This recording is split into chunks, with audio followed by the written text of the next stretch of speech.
السلام عليكم. اليوم ان شاء الله نشارك معكم واحد الكيكه بدون دقيق، هشيشه واسفنجيه رائعه جدا. المكونات بسيطه، نحضر شي ما كترفعش السكر بدون دقيق. المرضى السكري نقص النوع الثاني مقاومه الانسولين.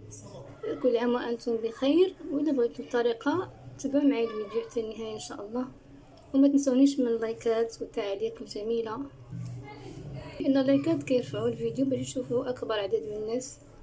الكيكه رائعه جدا. كنت بغيت نزينها بالشوكولاته الفوكس، عجبتني بهذا الشكل ديالها، جات محمره وزوينه واسفنجيه سبونجيه مهويه رائعه جدا وخفيفه. تفضلوا معايا تشوفوا المقادير.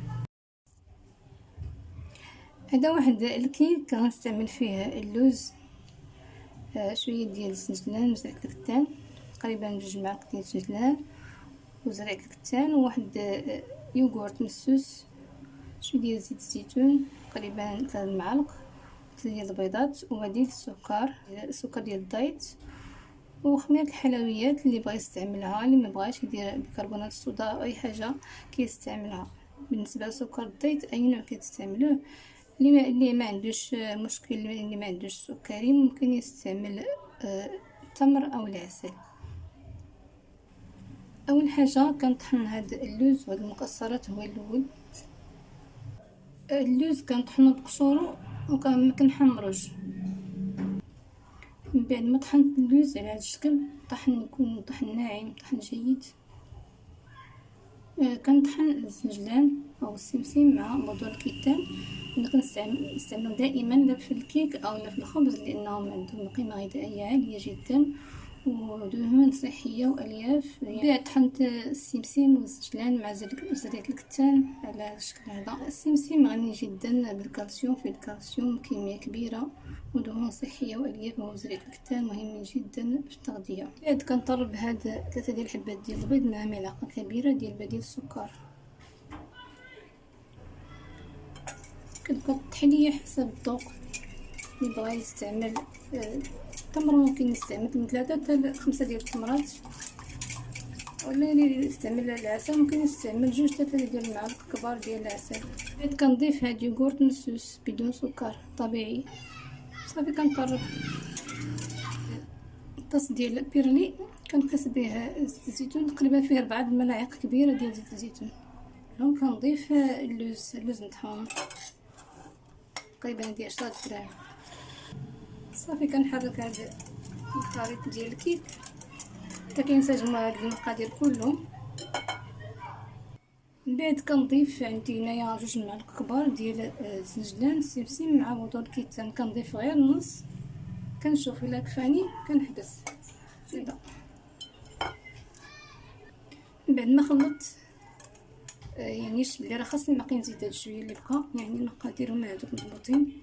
كنضيف هاد شويه اللي بقى، يعني 2 معالق كبار ديال زريعه الكتان و2 ديال السنجلان. صافي كنحرك هاد المقادير كلهم حتى كينسجموا مزيان. كيك القوام ديالو او الفقاد، لان المكسرات ما فيهمش الجلوتين، وهذاك زريعه الكتان هي اللي كتعطيه هذا القوام هذا، اللي فيه ديك الماده الهلاميه او الجيد ديالو، هو اللي كيعطي هذا القوام اللي كيجمع العجين ديال الكيك او الخبز.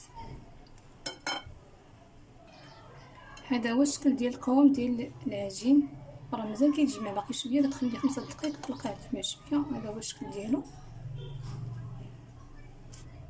من بعد كناخذ واحد الشكلاط اللي هو 100% كاكاو، هذا اختياري، كنقطعو طريفات وكنديرو في العجين. هذا الشكلاط هذا مر بدون سكر، 100% كاكاو، كما كتعرفوا غني جدا بالالياف يعني مضادات الاكسده، في الكميه عاليه جدا ومفيد للصحه وتيحفز هرمون السعاده. بهذا الشكل كيعطي واحد المذاق زوين وقيمه غذائيه عاليه جدا. خديت تقريبا واحد 6 ديال الطريفات، تقريبا قد هادو 6 اللي خديت بحال هذا الشكل. صافي كنخلطهم مع من بعد كناخذ واحد القالب ديال الحلوى على شكل مستطيل، غندير ليه ورق الزبده وندهنو بالزيت. من بعد كنصب هذا الخليط ديال الكيك في هذا القالب ديال الحلوى، رائع جدا متماسك. ديك زريعة الكتان هي اللي كتعطي هاد القوام، لان المكسرات ما فيهاش جلوتين غادي يجمعها. هاد القالب ديال الحلوى حجم صغير، ممكن نديرو يعني اي شكل، مستطيل او مستدير او اي شكل كيتوجد لنا. كندخلو الفرن بدا يكون ساخن من قبل، كنخليها غير من تحت، كيكون مشعل من تحت كيطيب تماما وكيرتفع وكيبان الجناب ديالو كيبان راه طابو. عاد كنمشعل ليه الفوق يتحمر طاب. هذا هو الشكل ديالو. دابا غادي نزيدو في هاد الطبق هذا اللي كيبرد شويه. ما شاء الله سخون الشكل ديالو.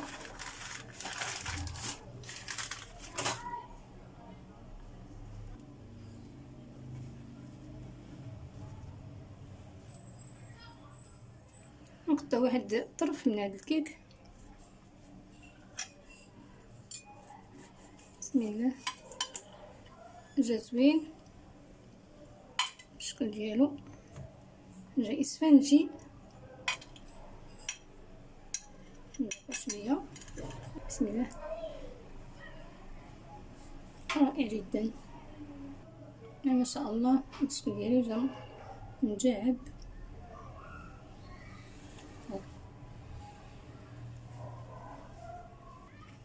ما شاء الله. الكيك بدون دقيق. المرضى السكري النوع الثاني خصوصا اللي عندهم مقاومة الانسولين مفيش دقيق ما تيرفعش السكر، وفيه مواد زوينين يعني قيمة غذائية عالية جدا. جا اسفنجي. بسم الله. المذاق ديالو زوين خفيف رائع جدا ما شاء الله. واش حيتكم الكيك رائع جدا. كمل تقطع.